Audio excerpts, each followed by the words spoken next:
बांगलादेशात अल्पसंख्याक हिंदूंवर हल्ले वाढले। इस्कॉन मंदिराची विटंबना आणि तोडफोड, हिंदूंची घरं मंदिरं दंगलखोरांकडून लक्ष्य।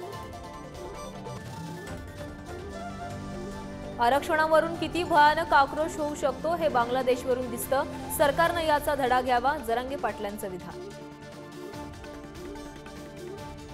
मराठा आंदोलकांनी घेतली फडणवीसांची भेट, आरक्षणावर भूमिका स्पष्ट करा, आंदोलकांची मागणी। सर्वपक्षीय नेत्यांच्या घराबाहेर आंदोलन। विधान परिषदेला क्रॉस वोटिंग करणाऱ्या काँग्रेसच्या 5 आमदारांचा पत्ता कट, विधानसभेला तिकीट देऊ नका, काँग्रेस हायकमांडच्या प्रदेशाध्यक्ष नाना पटोलेंना सूचना। उद्धव ठाकरे 3 दिवस दिल्ली दौऱ्यावर, संजय राऊतांच्या घरी पोहोचले। निलेश लंकेंनी घेतली दिल्लीत राज ठाकरे उद्धव ठाकरेंची भेट, तर ठाकरे शिवसेना खासदारांचीही बैठक घेणार। शिवसेना आमदार अपात्रता प्रकरणाची सुनावणी पुन्हा लांबणीवर, सुप्रीम कोर्टानं सुनावणी पुन्हा पुढे ढकलली। 2 आठवड्यांनंतर सुनावणी होणार। राज्यपाल पद देण्याचं आश्वासन अमित शहांनी पूर्ण न केल्यानं माजी खासदार आनंदराव अडसुळांची महायुतीवर नाराजी।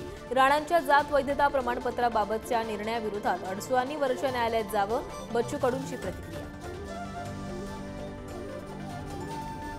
लाडकी बहीण योजनेवरील टीकेनंतर अजित पवारांचे विरोधकांना प्रत्युत्तर, कल्याणकारी योजना बंद करण्याचा विरोधकांचा घाट असल्याची टीका, तर योजना बंद पडणार नाही, अजित पवारांचं आश्वासन।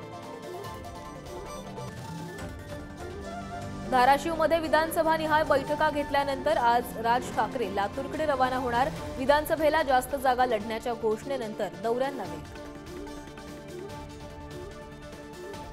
तुळजाभवानीच्या दानपेटीतील सोने चांदी अपहार प्रकरणी कारवाई, गुन्हा दाखल न केल्यानं राज्याच्या मुख्य सचिवांसह जिल्हाधिकाऱ्यांना नोटीस, गुन्हा दाखल करण्याचे हायकोर्टाने दिले होते आदेश।